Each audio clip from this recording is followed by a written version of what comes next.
She's up to no good. Molly. Molly. Sassy.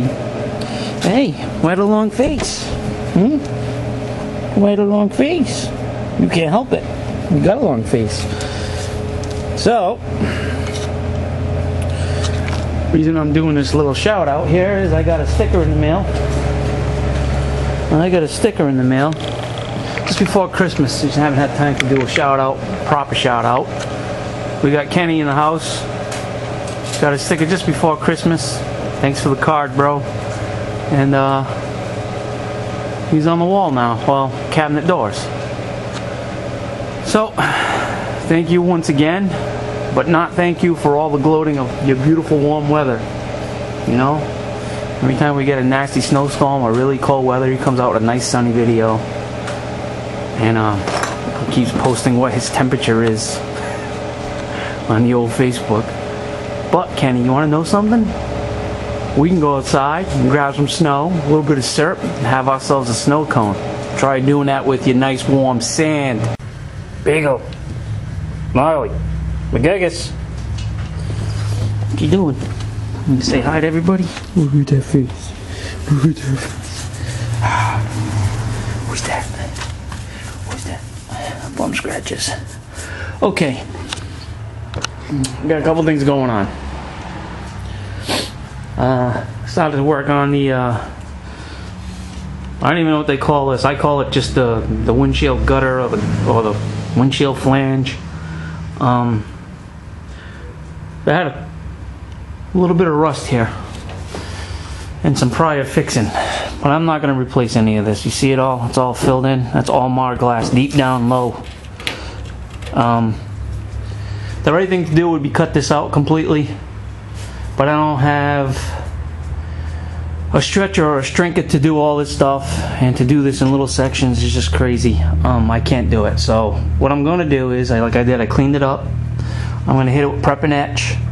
I'm going to douse it with a little bit more Mar glass. I ground down all the little rivets, the windshield mounting rivets, the ones that were good, I left them in. Alright, there. That side's all set. I already did this side when car was flipped around. So that's all done. It was just from this point on. So I'm working on that. I gotta neutralize all this leftover rust. And I'm in the process of fixing this dent. I don't know if you guys remember the video or a clip I showed. There was a really deep crease right here across this way. So what I did was use my stud gun, put in 3 studs, started from the center and worked my way out, pulling a little at a time, and pretty much I got it up and flush.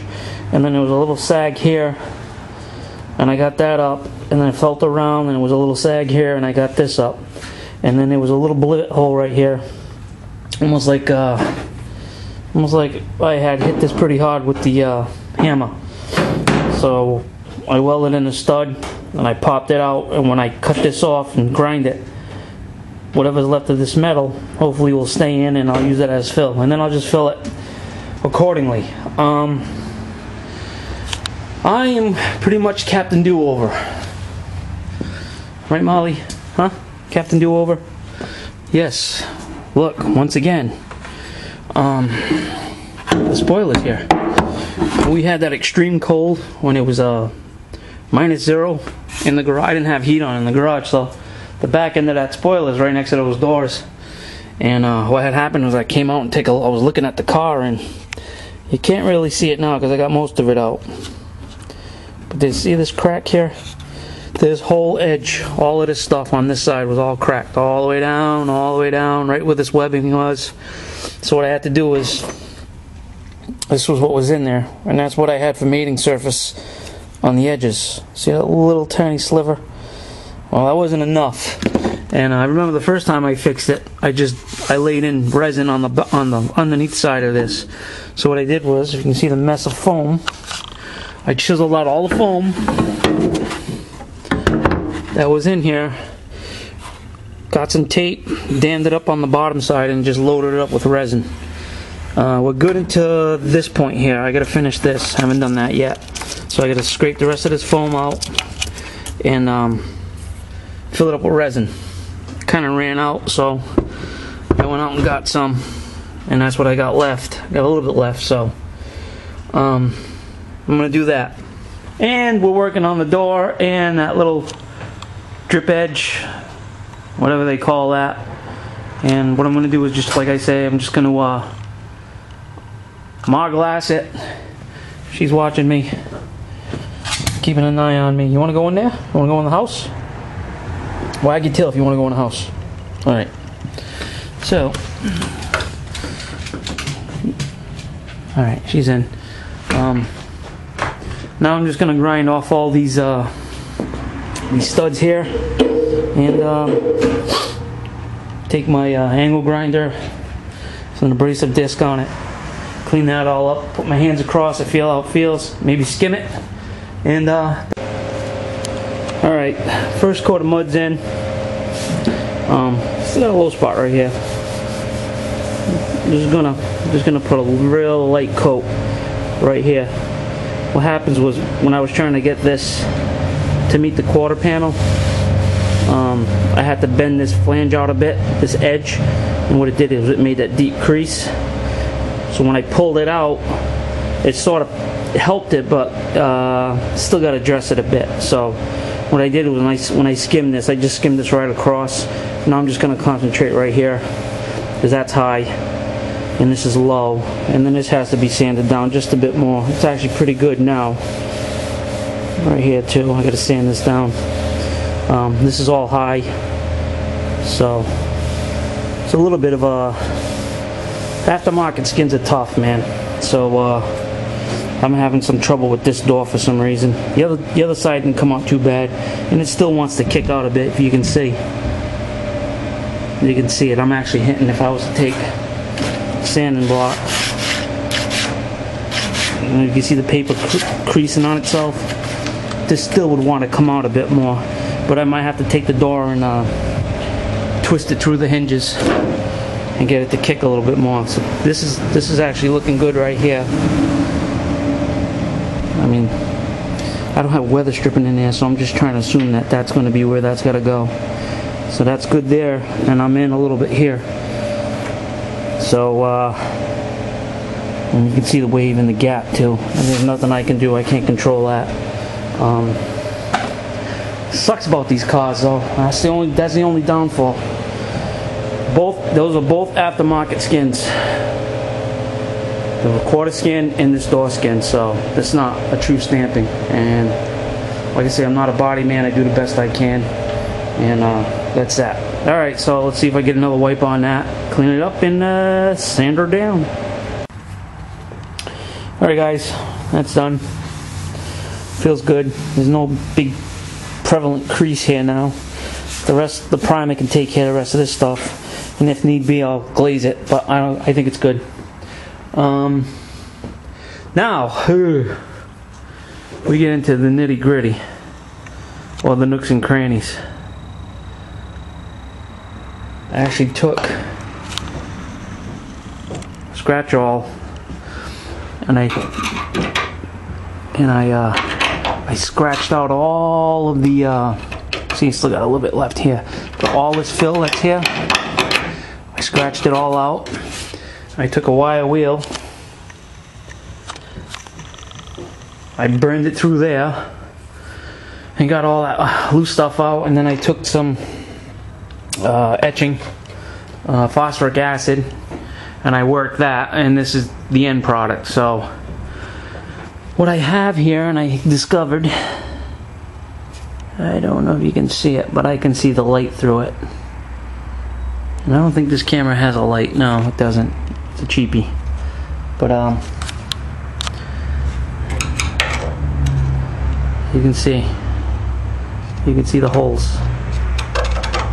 And that's really thin and beat up.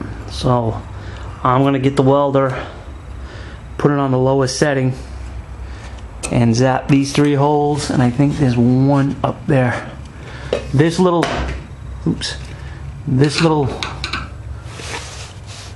that little notch there, rot spot, I'm leaving that. I'm pretty sure that it's not going to be an issue.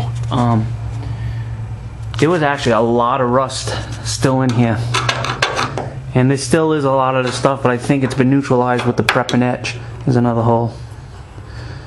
So what I'm going to do is I'll weld all these holes. I have to put my welder on the lowest setting. Weld everything that's a hole. There's another one right here. As you can see, I can open these up, and another one, a couple of them right here. I mean, the right way to do this would be to cut this whole section out and try to fabricate this whole, I call it a drip edge, I guess, or whatever it is.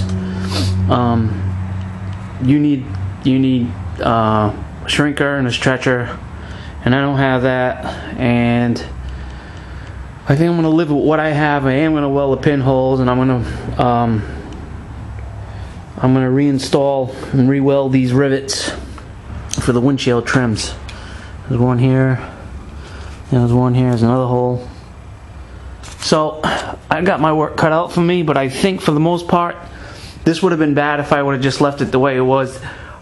I know for a fact that side is done, because that side for some reason was not in as of bad shape. But you do see, for some reason, I think, focus, see all that? That's got to be addressed. So I might be stripping this whole rail down, starting over. I'm kind of used to doing things over though with this car. Seems to be a growing theme. So, but to this point, if you can see, the metal's nice and white. There's actually, come on guy, focus. See the yellow? That's the old factory paint. This car originally was sunflower yellow with black rally stripes and a black interior. So I guess I'm going to take the time and just do it right. I mean, what else? There's nothing else for me to do on this car other than get it right. And so I'm still whittling away at it. It's been really, I don't know, I'm having a tough time with this whole winter thing, and I got the winter blues going on because I really don't want to do anything.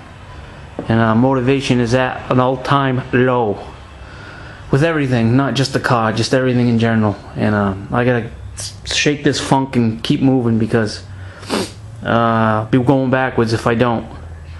So we'll weld that up, grind it all down, clean it all up.